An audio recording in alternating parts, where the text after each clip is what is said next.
So can your child only do one thing at a time? And then the second we bring in multiple demands, they lock up and freeze like a deer in headlights? Watch this video to learn right now strategies to help your child. So on this channel, we have reviewed many of the different hierarchies of brain development. And today we land in our final and most complex hierarchy, the big kahuna, aptly called the complexity system. Now, what you may have noticed in your child is that while they may be able to handle sequential tasks one at a time really well, they probably struggle when it comes to simultaneous demand. And that is why you landed on this video. It's not just the tasks that are the challenge themselves, but typically children who do struggle with simultaneous demands, their nervous system is stuck in this sequential processing state, and they not only struggle with the tasks, but they also struggle with handling multiple sensory inputs as well. This may show up as things like sensory processing disorder or sensitivity challenges. Probably shows up as things like struggles in the classroom, especially in social groups, and probably relates to things like intense emotions or reactions once they get home in a safe environment after they were able to get through some kind of classroom or school-based, or they were at the in-laws or whatever. They come home and they just unload. Overall, change is hard and they are very, very, very rigid. Now, what I want you to remember is that behaviors aren't bad.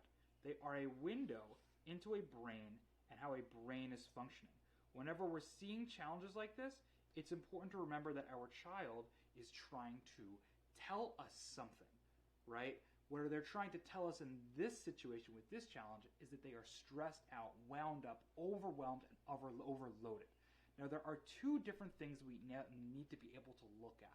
Number one is the most important, which is evaluating to see if there's any sort of imbalance of information that's incoming through the spine and spinal cord when reaching the brain and causing a fight or flight response. So number one in chiropractic is a term that we call subluxation, but I want you to think of something that's causing a fight or flight response coming from the spine and nervous system.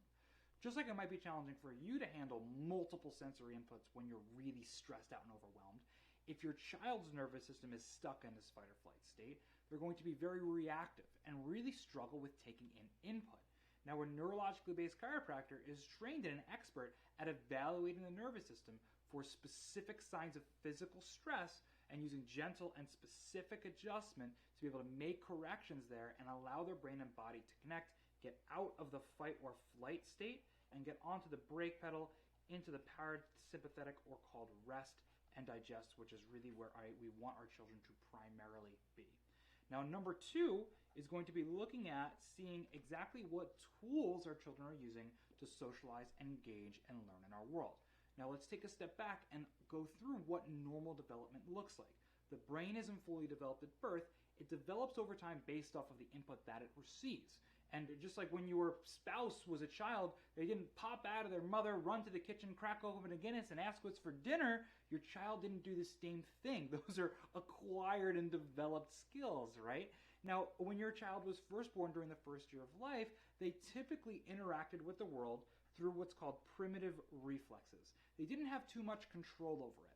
Primitive reflexes are ingrained, basically, reflexes in our body that help with development, and they're there to be able to consciously react to keep us alive when we're babies, so we don't have to cognitively think about things. Like, perfect example, the rooting reflex is a primitive reflex. Now, a baby at birth, should you swipe their face, they're going to turn looking for a nipple to be able to eat and feed because they don't have conscious control or ability to say, I'm hungry, how do I get to the breast, right? It's just ingrained in their nervous system. Now, over time, that rooting reflex goes away when it is no longer necessary for survival. And the important thing about this disappearance, or what we call integration of these primitive reflexes, is that it allows for higher levels of development. After that first year of life, all of our primitive reflexes should be integrated, and we should move into a movement and touch realm. So this is like that toddler that enters a room that whenever they go in, they have to touch everything. Totally appropriate for 2 or 3 years old, right? They're moving around, touching everything all the time. But a 10-year-old who's going to do that, you're like, whoa, no, what's the problem? Well, why is it because it's good for a 2-year-old and not for a 10-year-old? Because a 2-year-old should be in that movement and touch realm. After that, by about 3 to 5 years old, we're going to be just talking all the time. We're going to be communicating very verbally. This is where we're really using that auditory verbal processing part of our brain to be able to socialize, engage, learn, and act in our world. From there, what we get to is the most complex part of our brain, which is the visual cognitive piece. This is my ability to be able to read a room visually, to be able to process sequential demands, multiple demands, to be able to spell by thinking of the letters and being able to visualize those letters, be able to process things visually. You see this go on and on and on and on. This is the most complex part of our development. Now, this is the exact reason that the most common time for parents to really come into our office is for their kiddos who are about 5 to 6 years old. I love to work with kiddos sooner. Ideally, we work with them the sooner the better, right? But 5 to 6 year old is the most common time. Well, why? It's because so many of the demands of school and life are here. They need to sit in a classroom. They need to listen. We have to be able to sit still more often. And that is where everybody is kind of landing. But for a child who's stuck and is deflected, probably because of this subluxation, on lower levels of development where they're not using this primary visual cognitive piece to be able to communicate with the world, it's going to be a high level of demand. And anytime demand is greater than the tools that we have, which we'll call our resilience, that creates stress and that creates fight or flight. And then we start to see these behaviors. Again, behaviors aren't the problem. They're our child trying to tell us something. So, rather than simply trying to treat the symptom, treat the challenge, give strategies to just decrease the problem, as a provider and as parents, it's our job to be able to really evaluate to see where our child needs support, especially if we need support at a level that is lower than what the demands are that's causing the trigger in the first place. If my child is struggling with reading, it's not important that we just, while it's important that we work on that reading over time, if we're still stuck with these primitive reflexes haven't been able to integrate, bringing in and constantly bringing in visual demand of letters and symbols is probably not the right call for our child. And it's going to end up with a kiddo who really struggles with being able to actually understand what letters and symbols mean, and they just sound things out and never fully understand and grasp reading on a real innate level. But I want you to think about it like this, okay? Let's say our child goes through a function and it has a very, very, very high demand for them. Let's say they get through it without a meltdown, but they get home and they're totally wiped out, exhausted, zonked. We see these crazy behaviors when we get home and it's safe. Is that really a win? Right? We might clap, oh, they were able to do it, but they were wiped afterwards. Okay, yeah, if we're working towards that. But overall, if we can get through something, but it takes every ounce of our being to be able to do it, I think that that's still a compensation and that it creates more stress.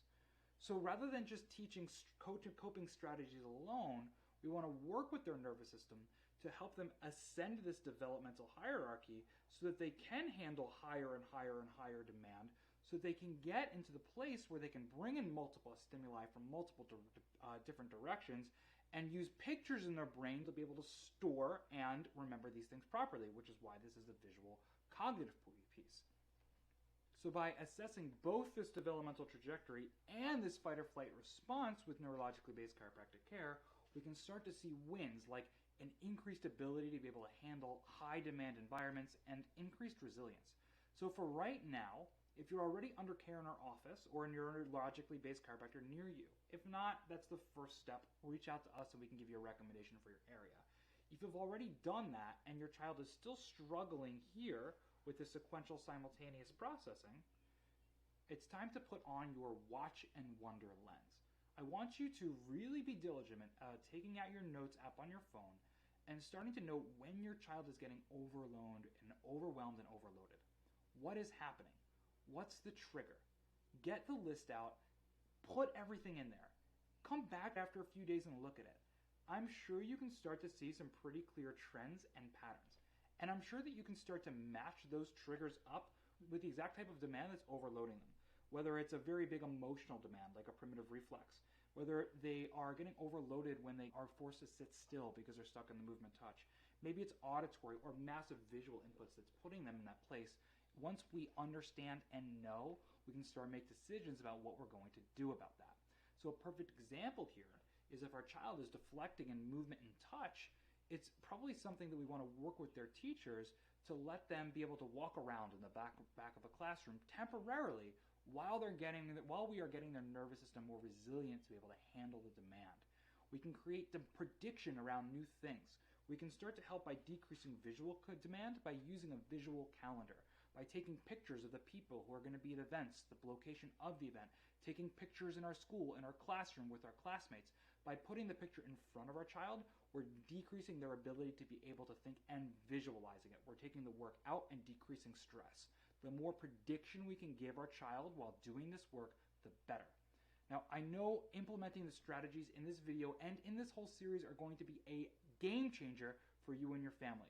So be sure to subscribe to this channel to stay up to date with the most relevant info on brain development, healthy and conscious parenting, and your family's nervous system. I cannot wait to continue to see you here.